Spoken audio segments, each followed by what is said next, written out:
le son préféré de Clara Morgan pour faire l'amour. On t'écoute. I'm so excited and I just can't hide it. I'm about to lose control and I think I like it.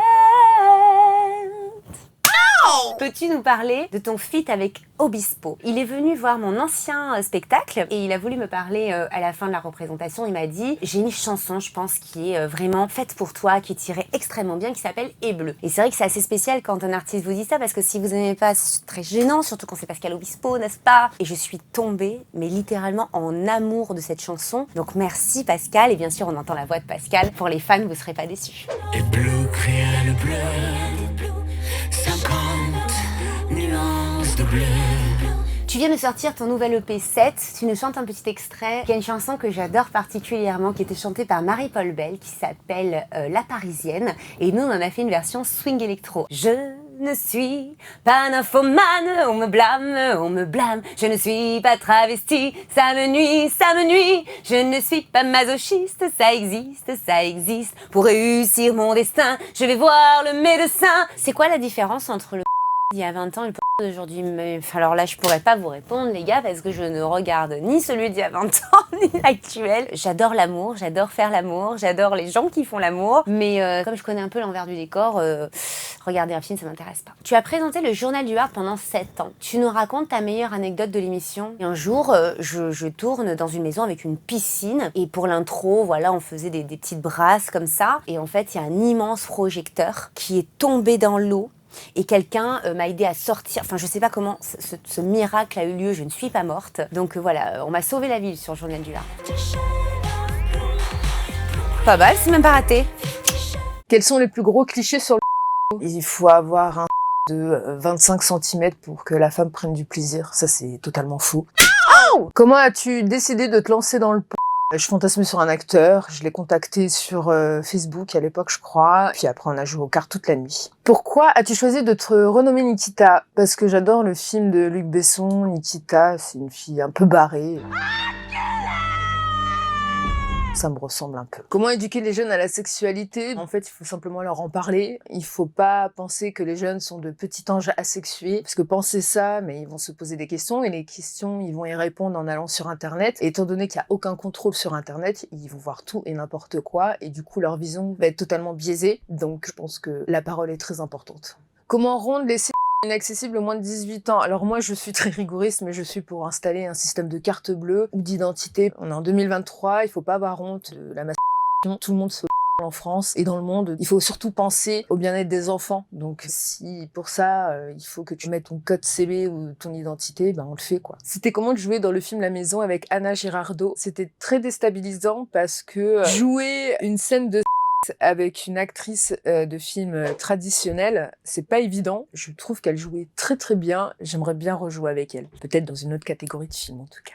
Tu préfères être devant ou derrière la caméra? Je suis à un tournant où je veux être derrière. J'ai envie de prendre mon temps sur chaque détail et de montrer en fait de quoi je suis capable et je sais que j'en ai sous le pied. Il faut dire vraiment tout accepter pour devenir une star du X. Je pense que pour se démarquer, faut ouvrir sa bouche et pas uniquement pour tourner des scènes. Il faut avoir du caractère et faut montrer sa personnalité. C'est quoi un éthique? En fait, ça devrait être juste la norme. Un éthique, c'est un où en fait on prend soin des autres, on fait attention aux actrices, aux acteurs, aux équipes techniques, on fait attention aux messages qu'on souhaite diffuser. De diffuser par exemple une scène avec une actrice, une scène dans la bouche avec deux couettes, pour moi c'est pas possible. Un éthique pour moi c'est ça. C'est quoi le pire dans l'industrie du c'est que il n'y ait pas de cadre et ça laisse place à beaucoup de dérives. C'est également le fait que quand il y a des victimes, leurs paroles ne soient pas prises en compte et que s'il y en a qui souhaitent parler, c'est très difficile pour elles parce que elles peuvent se prendre des campagnes d'intimidation ou des procédures bâillons aussi. Comment gères-tu le regard des autres? Avant, je le gérais mal parce que je recevais des messages qui étaient très très difficiles à lire. Maintenant, au plus je vois la race humaine dans son ensemble et au plus je me dis mais franchement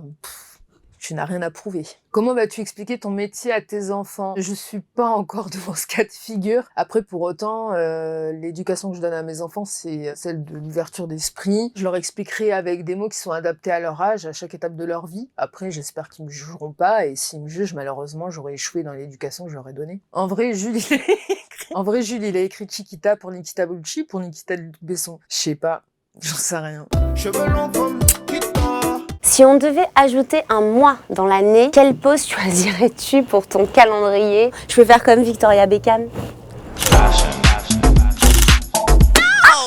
La chanson qui te booste dès le matin. I'm so excited and I just can't hide it. Comment gères-tu le regard des autres? Très très bien, j'arrive à réaliser mes rêves et ça c'est le principal. Il y en a qui, quand ils me voient, font référence à mon passé et c'est tant mieux, ça veut dire que j'ai été brillante en la matière. Ceux qui me voient telle que je suis réellement aujourd'hui, c'est une mère de famille, gérante de sa boîte et artiste. Selon toi, qui est la personnalité de l'année 2018? C'est quand même l'année de Macron, que ce soit en positif ou en négatif. Ça t'arrive de regretter ton passé d'actrice? Je dis souvent que je ne changerai pas une virgule de peur que le présent soit modifié. Je me sens très chanceuse, j'ai rencontré des gens fantastiques. Toutes ces étapes de ma vie m'ont menée là où je suis aujourd'hui, c'est-à-dire heureuse. La pire faute de goût chez un homme, vous savez, ça me fait toujours rire quand il y a des mecs qui ont des calvities et qui se laissent quand même pousser les cheveux sur les côtés. J'ai jamais compris le concept. Que dirais-tu à une jeune femme qui voudrait faire du... Je dirais que c'est pas le bon choix. Je dirais que j'ai eu beaucoup de chance. Je suis tombée sur de très très bonnes personnes. Mais évidemment que ce n'est pas le chemin qu'il faut emprunter avec légèreté. Ton pas de danse préféré dans ton cabaret, montre-nous. Je fais des effets de robe strassée. Ton meilleur souvenir chez Canal+.